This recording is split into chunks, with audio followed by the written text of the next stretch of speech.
Hello friends, welcome back to my channel. இன்றைக்கி சூப்பராக ஒரு வெஜ் நூடுல்ஸ் ரெசிபி பார்க்கலாம். ஒரு சாஸ் பேன் வச்சுக்கோங்க. தண்ணி வந்து ஒரு கப் அளவுக்கு போட்டுக்கலாம். உப்பு ஒரு டேபிள் ஸ்பூன், நூடுல்ஸ் ஒட்டாமல் இருக்கிறதுக்காக ஆயில் ஒரு டேபிள் ஸ்பூன் போட்டு நல்லா குக் பண்ணி எடுத்துக்கலாம் நூடுல்ஸை.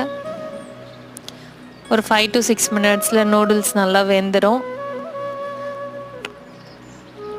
இங்கே பாருங்கள், நல்லா குக் ஆகிடுச்சு. ஸ்டெயின் பண்ணி எடுத்து வச்சிடலாம். இருக்கட்டும். ஒரு கடாய் வச்சுக்கோங்க. 3 table spoon oil, garlic finally சாப் பண்ணது ஒரு 6 கார்லிக், அப்புறம் என்னென்ன வெஜிடபிள்ஸ் இருக்கோ ஆட் பண்ணிக்கலாம். நான் கேரட், கேப்சிகன் அண்ட் கேபேஜ் எடுத்திருக்கேன். இது ஒரு 70% குக் ஆனதுக்கப்புறம் ஒரு table spoon soya sauce, 1/2 teaspoon chilli sauce, homemade tomato sauce, இது 3த்தையும் ஆட் பண்ணிக்கலாம். நல்லா மிக்ஸ் பண்ணி விடுங்க. அது அரோமா சேஞ்ச் ஆனதுக்கப்புறம் நம்ம ஸ்டெயின் பண்ணி வச்ச நூடுல்ஸ் ஆட் பண்ணிவிட்டு மிக்ஸ் பண்ணி எடுத்துக்கலாம்.